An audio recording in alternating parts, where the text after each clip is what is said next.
उज्जैन भारत के प्राचीनतम और महत्वपूर्ण धार्मिक सांस्कृतिक नगरों में से एक है, जो मध्य प्रदेश के मालवा क्षेत्र में क्षिप्रा नदी के तट पर स्थित है।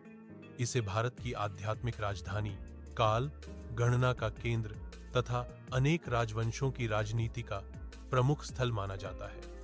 उज्जैन का इतिहास हजारों वर्षों में फैला हुआ है और यह नगर वैदिक युग से लेकर आधुनिक काल तक निरंतर भारतीय सभ्यता की धुरी बना रहा है।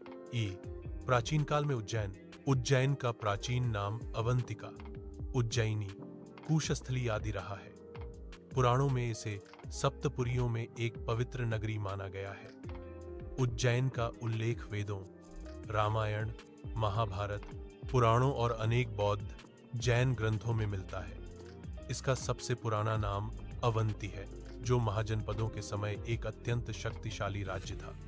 6ठी शताब्दी ईसा पूर्व में भारत में 16 महाजनपद थे, जिनमें अवंतिका प्रमुख स्थान था और उज्जैन उसकी राजधानी रहा। उज्जैन का धार्मिक महत्व अत्यंत प्राचीन है। शिव पुराण के अनुसार महाकालेश्वर ज्योतिर्लिंग की स्थापना स्वयं शिव ने की थी।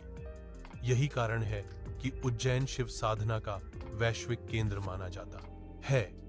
माना जाता है कि यहीं भगवान शिव ने त्रिपुरासुर का संहार कर लोक सुरक्षा की थी।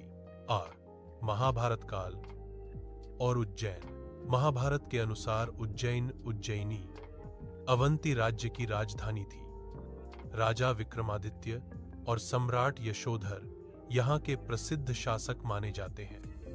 उज्जैन का संबंध कृष्ण, बलराम और उनके गुरु सुदामा से भी जुड़ा है।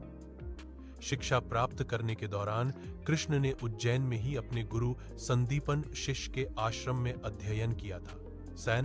मौर्य काल में मौर्य साम्राज्य के विस्तार के समय उज्जैन, जिसे प्राचीन काल में अवंतिका, उज्जैनी और कुशस्थली के नाम से जाना जाता था, यह सप्तपुरियों में से एक पवित्र नगरी मानी जाती है, जिसका वेदों, रामायण, महाभारत और पुराणों में उल्लेख है। 6ठी शताब्दी ईसा पूर्व में यह अवंती महाजनपद की राजधानी थी, जो उस समय का एक शक्तिशाली राज्य था।